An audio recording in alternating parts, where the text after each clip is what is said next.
കടുത്ത സാമ്പത്തിക പ്രതിസന്ധിക്കിടെ police compliance authority ചെയർമാന് 30 ലക്ഷം രൂപയുള്ള പുതിയ കാർ വാങ്ങാൻ അനുമതി. പുതിയ കാർ വാങ്ങുന്നതിന് ആദ്യം എതിർത്തെങ്കിലും മുഖ്യമന്ത്രി ഇടപെട്ടതോടെ ധനവകുപ്പ് വഴങ്ങി.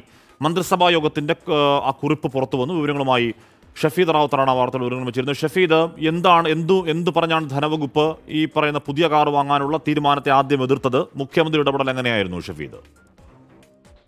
ഹാഷ്മി, സംസ്ഥാനത്ത് എന്താവശ്യം പറഞ്ഞാലും സാമ്പത്തിക ബുദ്ധിമുട്ട് എന്നുള്ളതാണ് സർക്കാരിന്റെ വാദം. അതേ സർക്കാരിൽ തന്നെയാണ് ചില അസാധാരണമായ സംഭവങ്ങളും അരങ്ങേറുന്നത്. അതായത് പോലീസ് കംപ്ലയിന്റ് അതോറിറ്റി ചെയർമാന് അദ്ദേഹത്തിന്റെ സുഗമമായ പ്രവർത്തനങ്ങൾക്ക് 30,37,736 രൂപ മുടക്കി ടൊയോട്ട ഇന്നോവ ഹൈബ്രിഡ് ഹൈക്രോസ് വാഹനം വാങ്ങാൻ വേണ്ടിയിട്ടാണ് ആദ്യം ഈ പ്രശ്നമുണ്ടായത്. അതായത് ഇക്കാര്യം ആവശ്യമായി ഉന്നയിക്കുകയും പിന്നീട് ധനവകുപ്പ് പുതിയ കാർ വാങ്ങുന്നതിനെ എതിർക്കുന്ന സാഹചര്യം ഉണ്ടായി. 1 ലക്ഷം കിലോമീറ്റർ മാത്രം ഓടിയ വണ്ടി മാറ്റേണ്ടെന്ന നിലപാട് ധനവകുപ്പ് സ്വീകരിച്ചു. ഇതിന് പിന്നാലെയാണ് മുഖ്യമന്ത്രിയുടെ ഇടപെടൽ വിഷയത്തിൽ വരുന്നത്.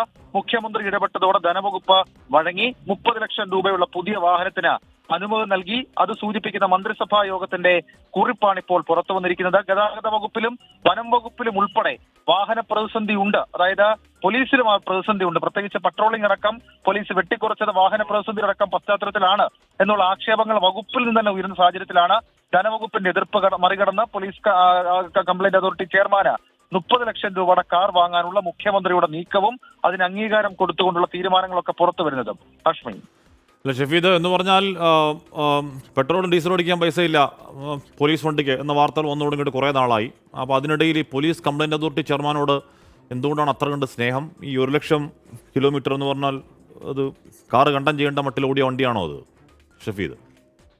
ഹാഷ്മി, സാധാരണഗതിയിൽ ഈ 1 ലക്ഷം കിലോമീറ്റർ അതൊക്കെ സർക്കാർ സംവിധാനങ്ങളിൽ പ്രത്യേകിച്ച് വകുപ്പുകളിൽ അതൊക്കെ സാധാരണമാണ്. ഹാഷ്മി സൂചിപ്പിച്ചതുപോലെ തന്നെ വനം വകുപ്പ് പോലീസ് മാത്രമല്ല, വനം വകുപ്പിലും ഗതാഗത വകുപ്പിലും ഒക്കെ എൻഫോഴ്സ്മെന്റിന് അത് പെട്രോളും ഡീസലും ഇല്ല എന്നതിനപ്പുറത്തേക്ക് വാഹനങ്ങൾ പോലും മതിയായിട്ടില്ല എന്നുള്ളൊരു പരാതി ചൂണ്ടിക്കാണിച്ചുകൊണ്ട് മോട്ടോർ വാഹന വകുപ്പിൽ നിന്നൊരു കത്ത് പുറത്തു വന്നിട്ട് അധികം ദിവസമായിട്ടില്ല. ആ സാഹചര്യത്തിലാണ് മുഖ്യമന്ത്രിയുടെ ഇടപെടൽ. പോലീസ് കംപ്ലയിന്റ് അതോറിറ്റി ചെയർമാന് വേണ്ടി പുതിയ വാഹനം വാങ്ങാൻ മുഖ്യമന്ത്രിയുടെ ഇടപെടൽ ആ വിഷയത്തിൽ ഉണ്ടായിരിക്കുന്നത് മാത്രമല്ല, അതിൽ പറയുന്ന ഈ ഉത്തരവിൽ തന്നെ പറയുന്ന ഒരു കാര്യമുണ്ട്. ഈ താനൂർ ബോട്ട് ദുരന്തം അന്വേഷിക്കുന്ന നിയോഗിച്ചിട്ടുള്ള ജുഡീഷ്യൽ കമ്മീഷൻ ചെയർമാന്റെ ചുമതല കൂടി വഹിക്കുന്ന സ്റ്റേറ്റ് പോലീസ് കംപ്ലയിന്റ് അതോറിറ്റി ചെയർമാന് സുഗമമായ ഓഫീസ് പ്രവർത്തനത്തിൽ പുതിയ ടൊയോട്ടോ ഇന്നോവ ഹൈക്രോസ് അത് വാങ്ങാൻ അനുമതി നൽകണം എന്നുള്ളതാണ് ഇക്കാര്യത്തിലെ ഒരു സൂചനയായി ഉത്തരവിൽ തന്നെ പറയുന്ന കാര്യം. ഏതായാലും 30 ലക്ഷം രൂപയ്ക്ക് വാഹനം വാങ്ങും. പക്ഷെ അതേസമയം വകുപ്പുകളിലടക്കം എൻഫോഴ്സ്മെന്റ് അടക്കം വാഹനമില്ലാത്ത പ്രതിസന്ധി തുടരുകയും ചെയ്യും. ഷഫീദ് റാവുത്തറാണ് വാർത്തയുടെ വിവരങ്ങൾ നൽകിയത്.